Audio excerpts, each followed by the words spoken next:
You're welcome back to the conversation on News Central Television. In the first half, we just finished our conversation on the build-up to the Kenyan presidential elections happening on the 9th of August 2022. Now it's time for us to switch gears and move to Nigeria, where the All Progressive Congress, Nigeria's ruling party, is set to conduct its presidential primary elections at a special convention holding at Eagle Square in the nation's capital, Abuja, between Monday and Wednesday.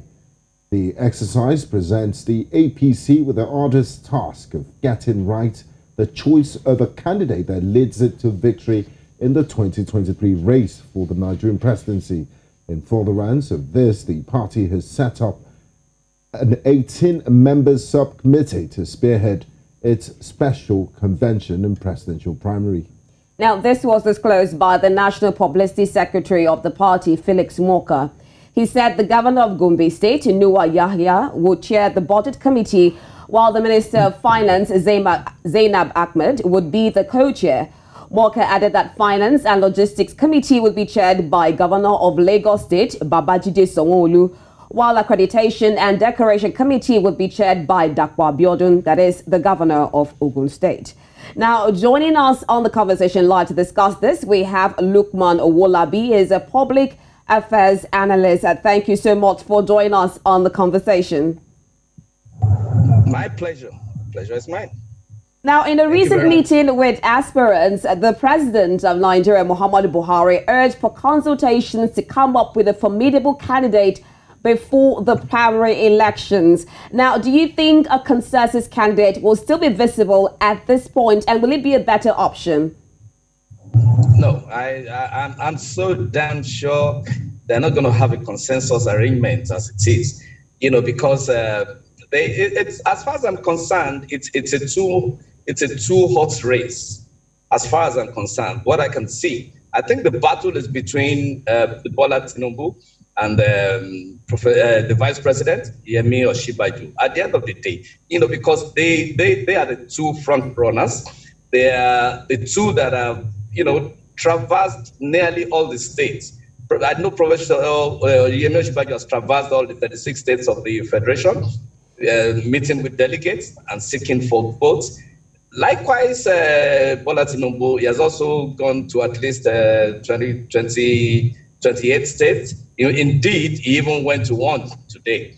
So I know that, he made it very clear that he was not going to step down for anybody. And I have also known all the while that the day Professor Yemi Osinbajo declared that he was going to run, he was not going to step down for anybody, because you can't use 7 years to understudy someone without getting some sort of assurance from the person you have worked with. And then at the end of the day, you now say you want to step down for another. It will be a very huge disappointment. All others can manage that. They can step down and, there'll be no furore. But these two gladiators, none of them, I am certain, will step down for the other.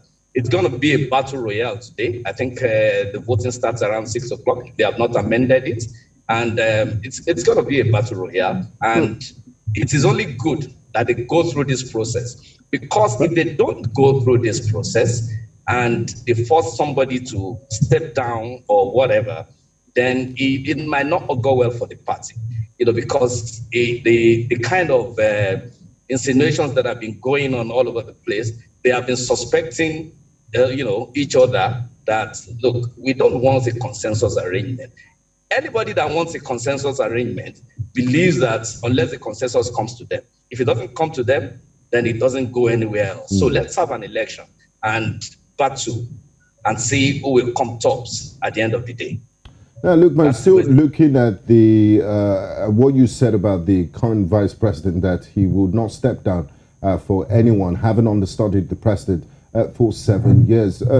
It's been seen as a sort of betrayal in some quarters of his political godfather, if I may use that word, because just last week, speaking in Ogun State, the national leader of the All Progressive Congress, the person of Bola Ahmed Tinubu, I did say that, this vice president, I was the one that nominated him. I could have taken that position, but I nominated him So, how do you, what do you make of this? Is this a betrayal, or does he have a right to aspire for the highest office in the land himself?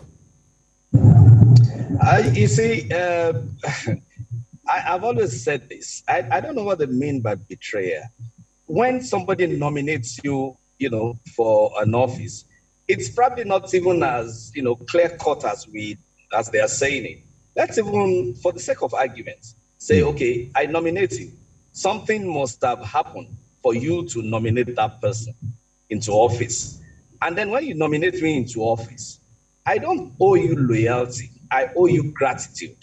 So there's a difference. When people say you must be loyal, yes, I am loyal to you.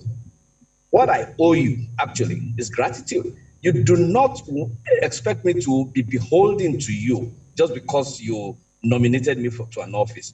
Do you want President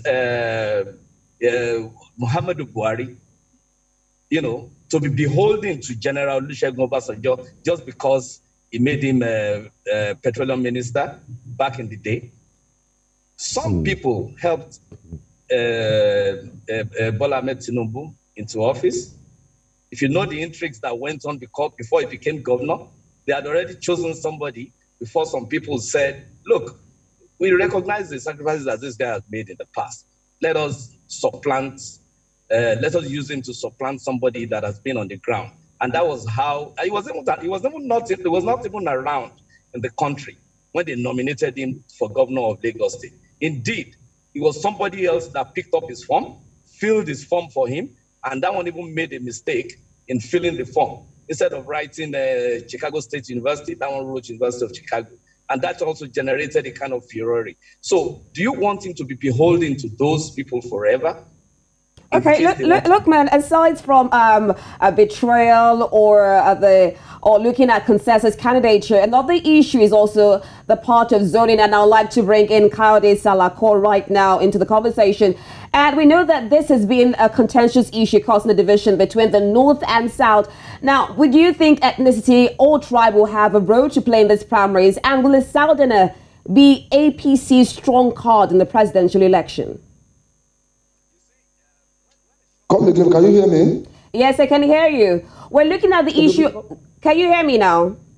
Yeah, I can hear you. All right, we're looking at the issue of zoning for the APC presidential primaries, and there are reports that the northern governors have actually supported a southern presidential candidate. Now, do you see a southerner being APC's strong card in the presidential election? Well, thank you very much, and good evening, Nigeria. Well,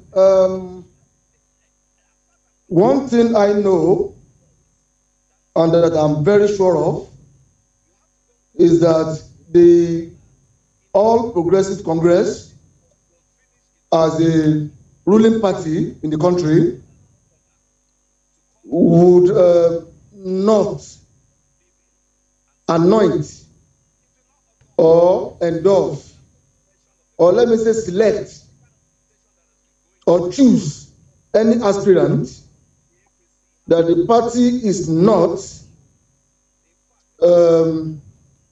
going to be comfortable with, going to be sure of, helping the party to win the election in February 2023. That is why you see all the intrigues that have been playing out, that have been going on in the past few months. The issue of postponing the primary election of the party is part of it. The party wants to be sure, first of all, who the candidate of the main opposition party is going to be before deciding on who to choose as its own candidate. And immediately that candidate emerged in PDP, then the party could not know or think of the path to tread in that regard. Well, ethnicity has always been a factor in making political choices for such an election that is very, very crucial and important. Like the presidential election the country is preparing for. So every political party is being very, very, very careful. So a lot of factors are going to come to play. A lot of factors are going to be considered. Ethnicity will play its role. Zoning is also a factor because it is very obvious that a zone in the country will not want to continue to allow a particular zone to continue to govern the country, be in charge of power at the central level permanently. A region has been running the country now for about 8 years.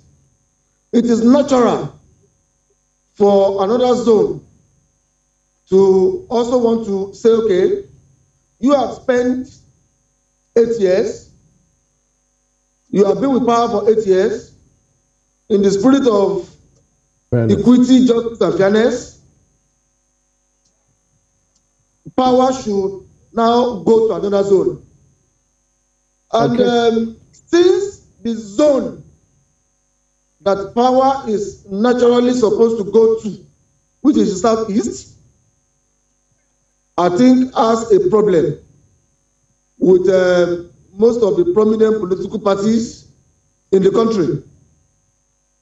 The Southeast wants power to be zoned to its region. This time, the zone has been agitated for it, but I don't know why. The two dominant political parties we have in Nigeria seem not to be comfortable with zoning their tickets to that zone. The APC is not willing. The PDP is not willing. Okay, so, Kayode, I would like to bring in Lukman here. Dominant parties are not willing. Hello, Kayode. Thank you for your submission. I'd like to bring in Lukman here because we're fast running out of time. Now, Lukman, we saw the PDP's primaries. They went out. They went about their primaries without much incident, and after that, we saw the front runners hug, and it was all happy. They were all happy, and there were no defections from the party. Do you think that after this primary elections of the ruling All Progressive Congress, the party would remain a one indivisible party, and do you think other candidates will respect the decision of the delegates come Thursday? Well, that is the way it's supposed to be.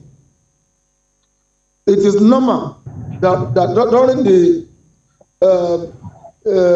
intra-politicking... Sorry, Kayode, that question was directed to Lukman. Lukman, can you hear us? Oh, I didn't get that. Please. Okay, I'll repeat myself. I said, looking at... Yes, we just witnessed the PDP convention, and we saw that the front runners were still... the interest of the party came first. They hugged each other, and there was peace. There were no defections or cross-carpeting in the PDP. And we've seen how serious and how passionate the candidates in APC are to emerge as the flag bearers of the party. Do you think that after this convention, the APC would remain one indivisible party, and we won't see any defections, or some of this candidates, some of these aspirants move into other political parties? That's actually the reason why I said, we need to have an election. If we don't have an election, it will not augur well for the ruling party, because they will feel that somebody will feel that they have wronged them. So we don't have to use a situation where somebody will feel that if they had just allowed us to contest, I would have won. you know, the thing about this, about election is that when you see that the process is fair and you have been beaten fairly, the tendency is that you will chill a bit and feel, okay, it was a correct process and I can live with that. But in a situation where you feel cheated, that is where the trouble comes in. That's why I've always maintained that, look, let us have this election regardless. Stop all this consensus, anointing, and all this stuff. Let us have this election. Let these people go to the field and let us test their strength. Let them test their strength in the field. By the time they test their strength and they feel that the process has been fair and they have been beaten correctly, then there will be no need to be bitter about it. You'll just go back home and, you know, re-strategize if you have the time to re-strategize. You know, a man remains wise as long as he seeks wisdom. It's the moment he thinks he has found it that he becomes a fool. All right, Lukman, talking about strategy and this election that we are waiting for. Now, let's look at the statistics now. From the delegates tally released by the APC, Southwest, which has 7 aspirants, boasts of 411 delegates, while the South-South has 359 delegates. Now, what exactly are your predictions for delegates' votes, especially now that we're seeing more of would I say favoritism for the southern candidates now, especially for the APC presidential primary? So how do you think your predictions will go for the delegates' votes? I think majority of the northern states, particularly the north central and part of the northwest and majority of the northeast, will be taken by Professor Yemi Osinbajo. A few of the northwest states and southwest states will definitely go the way of Tinubu, Bola Ahmed Tinubu. And the fringe candidates that I call them, you know, Rotimi Amechi will be able to pull some weight, maybe about 2 or 3 states within the southeast and south-south zone will be able to pull. But it depends at the end of the day if he has to step down, and then he will be in the position to say, I'm stepping down for so, and so. My delegates can now go to a particular aspirant. So when that one happens, then it can tilt the scale. But my overall prediction is that looking at everything altogether as it is, looking at the configuration of Nigeria, the power loop, the power situation in Nigeria, I believe confidently that Professor Yemi Osinbajo is the next candidate. It will be the candidate of the APC, regardless of what happens then. Now, Kayode, looking at the APC, this will be their 3rd election and trying to keep power at the center. Looking at how they fared in the last 7 years, quite a lot of, if you look at the feelers on the ground, quite a lot of Nigerians are disappointed in the presidency of President Muhammadu Buhari. They feel the APC made promises and they did not deliver on that. Having said that, what are the chances of the APC retaining the seat of government in Abuja, regardless of who they put forward as their candidate? Well, it's not going to be an easy ride for the ruling party, no doubt, because there are a lot of negative impressions out there that the party might have failed in the delivery of some of its promises to Nigeria and Nigerians. But the runners of the government, the president and his cabinet members, are still holding on tenaciously to the fact that the party has done well. That is in their own assessment. And if we look at it, there is no government that would ever come to govern a society and spend 7-8 years, even if it is 1-2 years, that will not claim to have done 1 or 2 things for the benefit of the society. Every government will always claim to have done its best, to have performed. So as far as President Muhammadu Buhari is concerned, and his government people, they are saying that they've tried their best, they've done a lot in the area of agriculture, in the area of infrastructure, and I think they themselves know that there are still a lot of challenges in the area of the internal security of the country, which is very, very important, because one of the major reasons, for governance of government is to provide security to its citizens. Security is very, very important. Then survival, welfareism, welfare. Are Nigerians happy with their situation today? A lot of Nigerians feel that their conditions are not better than the ruling party got it 7 years ago. There are a lot of complaints out there, but I feel so strongly that the government, in its own assessment, is still saying, oh, we have done this right, we have done that right, we have done so much in this area and all of that. So, sorry, Kayode, we're fast run out of time. I wish we could go on, but I'd like to say a very big thank you to you, Lukman Owolabi and Kayode Salako, for being a part of the conversation. We do appreciate your time and contribution to the program. And this is where we wrap things up on today's edition of the conversation.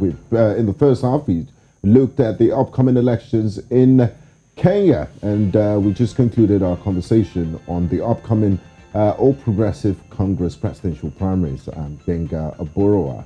And I am Rita Omodia. And of course, while we look forward to a fruitful 2023 elections, our condolences are also to the families of those who lost their lives in Owo, that is in the southwest area of Nigeria, Ondo State. There was an attack there, and we do commiserate with the families that lost relatives with that attack.